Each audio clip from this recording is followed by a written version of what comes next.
नमस्कार। आज भारतवर्ष में हर 10 में से एक व्यक्ति को थायराइड की समस्या है और यह समस्या पुरुषों की बजाय महिलाओं में अधिक पाई जाती है। थायराइड ग्लैंड दो तरह के हार्मोन सीक्रेट करती है, T3, T4। T3 की असंतुलन के कारण हाइपरथायराइड नामक रोग समस्या आती है और T4 के असंतुलन से हाइपोथायराइड। अब आपको पहले मैं हाइपरथायराइड के लक्षण बताती हूँ। हाइपरथायराइड में व्यक्ति की सक्रियता बढ़ जाती है, श्वासों की गति बहुत तेज रहती है लेकिन उथली रहती है, हृदय की धड़कन बढ़ जाती है, नाड़ी की गति तेज रहती है, क्रोध, चिड़चिड़ापन, भूख बहुत लगती है। उसके बाद भी व्यक्ति दुबला होता चला जाता है।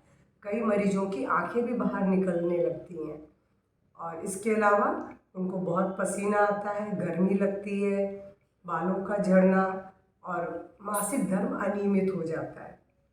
आंतों की सक्रियता बढ़ जाने से दस्त लगते हैं, यानी इनका मेटाबॉलिज्म बहुत बढ़ा हुआ रहता है। अब जो दूसरा है हाइपोथायराइड, इसमें मेटाबॉलिज्म बहुत स्लो रहता है, इसलिए ठीक इसके उलट उनके लक्षण हैं, जैसे कब्ज, व्यक्ति उदासीन रहता है, सुस्त रहता है, कमजोरी महसूस करता है, बालों का झड़ना, मासिक धर्म अनियमित तो है लेकिन इसमें वजन, भूख न लगने पर भी वजन बढ़ता चला जाता है, याददाश्त में कमी आती है उसके, थकावट और बहरापन महसूस करता है। हाँ, जब भी आपको ऐसे लक्षण दिखाई पड़े तो आप अवश्य अपनी जांच करवाएं। इसकी जांच सुबह खाली पेट की जाती है। ब्लड की जांच से मालूम पड़ जाता है कि कौन सा है और उसके बाद डॉक्टर इसकी दवा दे सकते हैं। दवा आपको अवश्य शुरू कर देनी चाहिए, क्योंकि सीधे अगर आप सोच रहे हैं कि आप योगासन से इसका पूरा लाभ तत्काल मिलेगा, तत्काल नहीं मिलेगा। लेकिन हाँ, दवाएं शुरू करने के बाद अगर आप योगासन करते हैं तो दवाओं पर निर्भरता धीरे धीरे कम होकर बंद हो जाएगी। लेकिन शुरुआत में आप डॉक्टर के बताए अनुसार दवा लेते रहें। हर 3 महीने में अपनी जांच करवाएं, जिससे डॉक्टर आपकी दवा की कमी या अधिकता को देख सकता है कि क्या करना है। अब मैं आपको इसमें जो आपको आहार लेना है, आहार में आपको नहीं लेने वाली चीज़ें जो है वो है, सबसे पहले ब्रोकली, फूल गोभी, पत्ता गोभी और मूंगफली, इसके अलावा दही। और नए चावल भी नहीं लेना, चावल न खाए तो बेटर है, खाना है तो पुराने चावल ले लें। ये तो आहार में बदलाव लाना पड़ेगा। और अब आपको क्या खाना है, इसके अंदर सिंघाड़े बहुत फायदेमंद है, जल में उगने वाले, जैसे मखाने, सिंघाड़े के आटे की रोटी भी बहुत फ़ायदा करेगी। इसके अलावा आप इसके अंदर प्याज, लहसुन ये ले सकते हैं, क्योंकि इन चीज़ों के अंदर भी आपके आयोडीन मिलेगा। इस बीमारी में आयोडीन की कमी के कारण ये रोग होता है। इस रोग के कई कारण हैं। एक तो है तनाव, ग्रेव्स डिसीज़ यानी ऑटो इम्यून एक बीमारी है जिसके कारण भी थायराइड हो जाता है। गर्भावस्था में हो जाता है, जिनका बीपी बहुत हाई और लो रहता है उनको भी ये समस्या आती है। इसके अलावा आफ्टर डिलीवरी भी ये समस्या आ सकती है और आयोडीन की कमी तो इस रोग का कारण है ही। अब इसके उपचार के लिए योग बहुत अधिक सहायक है। मैं आपको इसके योग कौन से आपको प्राणायाम करने हैं, कौन से आसन करने हैं, मैं आपको ये बताती हूँ। लेकिन हाँ, अगर आप आसनों का और प्राणायाम का इनका अभ्यास करेंगे तो निश्चित रूप से आपकी धीरे धीरे दवा पर निर्भरता कम होकर बंद भी हो जाएगी। लेकिन इसका लंबे समय तक अभ्यास करना पड़ेगा, तभी ये लाभ मिलेगा। मेरी क्लास के अंदर, योग की क्लास में, अभी एक लड़की की जिसकी 8-10 साल से थायराइड की दवा चल रही थी, वो 2 साल पहले उसकी डिसीज़ पूरी क्योर हो गई, डॉक्टर ने उसकी दवा बंद कर दी है। लेकिन डॉक्टर के बिना बताए अपने मन से दवा कभी ना बंद करें और लक्षणों को जैसे ही देखें निश्चित रूप से अपने ब्लड की जांच करवाएं और डॉक्टर को बता करके दवा शुरू कर दें। चलिए, अब मैं आपको क्या करना है इसमें उन आसनों को बताती हूँ। क्योंकि ये ग्लैंड आपके गर्दन में पाई जाती है, तो अब ग्लैंड जिस आसनों से ये ग्लैंड दबती है या खिंचती है, वो आसन इसमें बहुत अधिक लाभदायक है। सर्वांगासन इसका सर्वमान्य आसन है जिससे इस रोग का उपचार होता है। और मत्स्यासन, उष्ट्रासन, इसके अलावा विपरीत करणी, इन 4 आसनों के अभ्यास से आप अपने, लेकिन जो भी आसन करेंगे 2 से 5 मिनट तक करना पड़ेगा और 2 से 3 बार करना पड़ेगा ताकि उसको लाभ मिल सके और आपकी डिसीज़ दूर हो सके। मैं आपको सबसे पहले सर्वांगासन करके बताती हूँ। सर्वांगासन के लिए अपनी जगह पर सीधे लेट जाए, हाथों को पीछे ले जाए, सांस छोड़ते हुए पैरों को पीछे ले जाए और सांस भरते हुए पैरों को ऊपर ले आए। अब इस स्थिति में आप देख रहे हैं कि आपकी गर्दन पूरी तरह से धड़ से चिपकी हुई है, यानी आपकी वो ग्लैंड दब रही है। धीरे धीरे इस अभ्यास से आपकी ग्लैंड सक्रिय हो जाएगी और थायराइड का हार्मोन सीक्रेट कर सकेगी। लेकिन 2 से 5 मिनट तक अपना ध्यान अपने गर्दन पर रखना है। सांस लेंगे, सांस छोड़ेंगे, सांस लेते हुए पूरा फोकस गर्दन पर जहाँ दबाव आ रहा है थायराइड ग्लैंड की जगह पर, ताकि प्राण शक्ति वहाँ जाए और उस जगह को आप हेल्दी बनाएं। और जब वापस आएंगे, अभी नॉर्मल ब्रीदिंग में पोस्चर मेंटेन है। ब्रीद आउट करते हुए फिर से धीरे धीरे सांस भरते हुए पैरों को सामने, हाथों को पीछे ले जाएंगे। कुछ सेकंड के लिए रिलैक्स हो जाएंगे।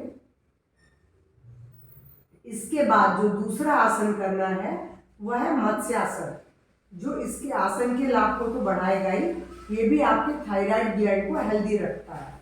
अगर आप ऐसे बना लेते हैं तो बहुत अच्छा है। अगर इस तरह नहीं कर पाते तो कोई बात नहीं, आप ऐसे भी कर सकते हैं। कुल मिला के आपको गर्दन को पीछे की ओर, सिर का ऊपरी बीच भाग जमीन पर आना चाहिए और अपना ध्यान प्रॉपर गर्दन के ऊपर रखें। सांस लें, सांस छोड़ें। जैसा मैंने बोला कि 2 से 5 मिनट तक, शुरुआत बेशक आप 1 मिनट से कर सकते हैं, फिर 2 से 5 मिनट तक पोज बनाना है आपको, ताकि गर्दन पे प्रॉपर खिंचाव महसूस हो और वहाँ पर धीरे धीरे उसकी सक्रियता बढ़े। चाहे हाइपरथायराइड हो चाहे हाइपोथायराइड हो, दोनों में ही ये समान रूप से लाभदायक है। अब मैं इसमें विपरीत करनी का अभ्यास आपको सिखा रही हूँ। विपरीत करनी में आपको उज्जाई प्राणायाम के साथ करना है। विपरीत करने के लिए आपको अपने दीवार से हिप को सटाना है। पैरों को कमर से लेके पांव तक का भाग पूरा वॉल से चिपका हुआ है। अब धीरे धीरे हम पैरों को ऊपर सरकाएंगे और कमर को थाम लेंगे। इस तरह के पोज से आप महसूस करेंगे कि गर्दन के ऊपर प्रेशर तो ज़्यादा नहीं आ रहा है, क्योंकि आपकी गर्दन अभी उतनी दबाव नहीं ले रही है। लेकिन इस पोज में आपको उज्जाई प्राणायाम का अभ्यास करना है, जो गर्दन की उस जगह की मांसपेशियों को उत्तेजित करेगी, तो वो हेल्दी होगी। मैं अभी आपको बैठ के उज्जाई प्राणायाम सिखा दूंगी।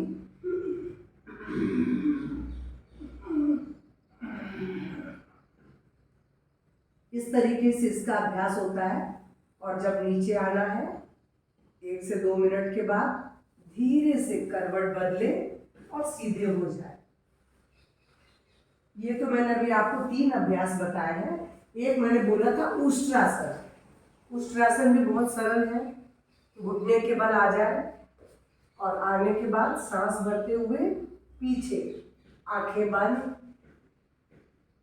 गर्दन पर पड़ रहे खिंचाव को देखें, ध्यान वहीं ले जाए, ताकि मैंने बोला प्राण शक्ति यहाँ पर आकर के उस जगह की डिसीज को दूर करेगी।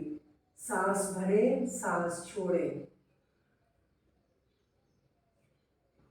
अगर आप इस तरीके से नहीं कर पाते हैं शुरुआत में, तो धीरे धीरे पहले आप ऐसे करें।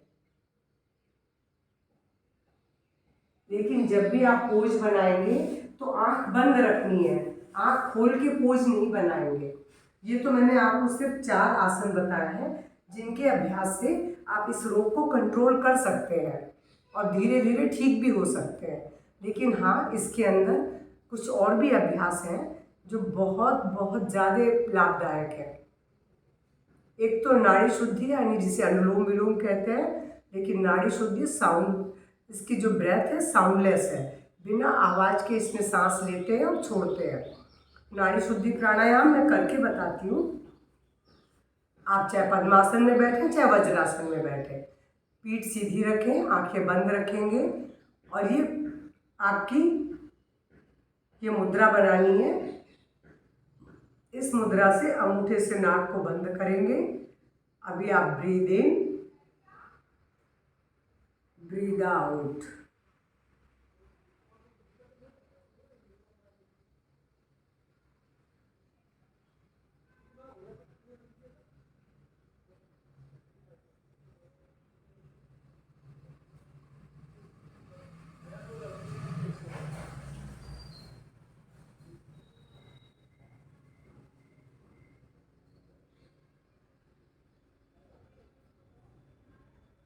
ये हमारे मेटाबॉलिज्म को प्रभावित करती है, इसलिए इसका अभ्यास बहुत अच्छा है। नाड़ी शुद्धि के बाद जो दूसरा अभ्यास करना है उज्जाई प्राणायाम। उज्जाई प्राणायाम विपरीत करनी के साथ भी करेंगे तो आपकी ये जो गले की मांसपेशियां हैं वहाँ पर रक्त का संचार बढ़ेगा। थायराइड ग्लैंड के ऊपर इसका बहुत अच्छा प्रभाव है। आपको उज्जाई प्राणायाम के लिए भी आँख बंद करेंगे और सांस भरेंगे। सांस भरते हुए जो गले को थोड़ा सिकोड़ लेंगे तो एक आवाज़ आएगी खर्राटे जैसी, लेना और छोड़ना। तो पहले आप सांस भरिए,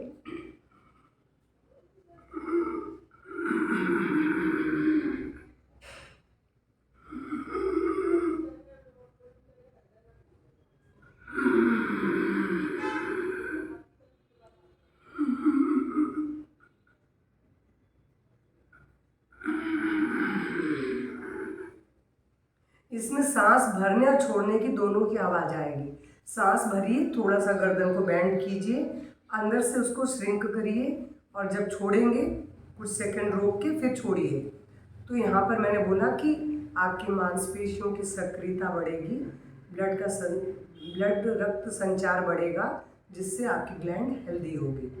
तो ये तो उज्जाई प्राणायाम है। इसका कम से कम आपको 10 मिनट अभ्यास करना है। शुरुआत में बेशक आप 1 से 2 मिनट ही कर पाएंगे, धीरे धीरे बढ़ाएं। और ये अभ्यास तो आप चलते फिरते उठते बैठते कभी भी कर सकते हैं, क्योंकि उज्जाई प्राणायाम में बहुत बंधन नहीं है और आप जितना अभ्यास करेंगे उतना आपके लिए अच्छा है।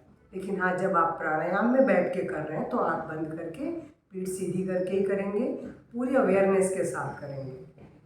तो एक उज्जाई प्राणायाम, एक नाड़ी शोधन प्राणायाम, इसके अलावा है सिंहासन। सिंहासन के लिए आपको वज्रासन में पहले बैठना है। वज्रासन में बैठ के नी को थोड़ा सा फैला दें, हथेलियों को जमीन पर टिका दें और सांस भरते हुए सिर को ऊपर ले आए।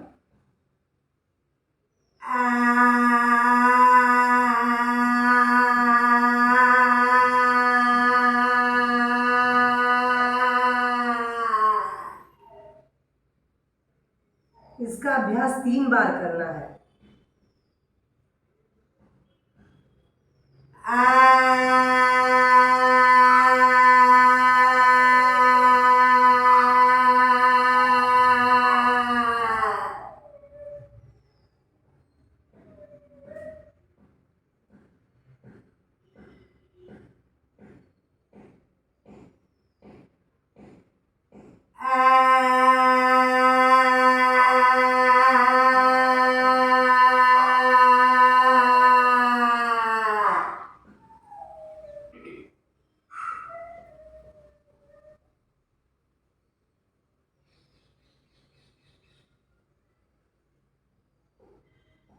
इसके बाद गले की मसाज कर लें। बस इतना ही पर्याप्त है। अगर आप इन सब में से अधिकतर चीज़ों का अभ्यास करते हैं, मैंने केवल 4 आसन बताए, 3 प्राणायाम, 2 प्राणायाम और 1 सिंहासन, इतना अभ्यास पर्याप्त है आपके थायराइड ग्लैंड को स्वस्थ करने के लिए। क्योंकि ये मैंने बोला, एक तो ये आनुवांशिक भी है। अगर परिवार में किसी को होता है तो बच्चों में भी होने का इसका खतरा है, और बच्चों को जब होता है तो उनकी हाइट वगैरह सब रुक जाती है। तो इसलिए अगर इसका अभ्यास बच्चे शुरू से ही करें जिनके परिवार में है, तो वो इस डिसीज़ से बच सकते हैं। लेकिन हाँ, अगर आपको इन लक्षणों का दिखाई पड़ रहा है तो निश्चित रूप से अपने ब्लड की जांच करवाएं, डॉक्टर को दिखाएं और उनकी बताई हुई दवाओं को अवश्य शुरू करें। सिर्फ योग के सहारे न रहें। योगासन सहायता करते हैं, लेकिन दवाओं के साथ अगर आप करेंगे तो आप निश्चित रूप से ठीक हो जाएंगे और दवा भी आपकी बंद हो सकती है। नमस्कार, धन्यवाद।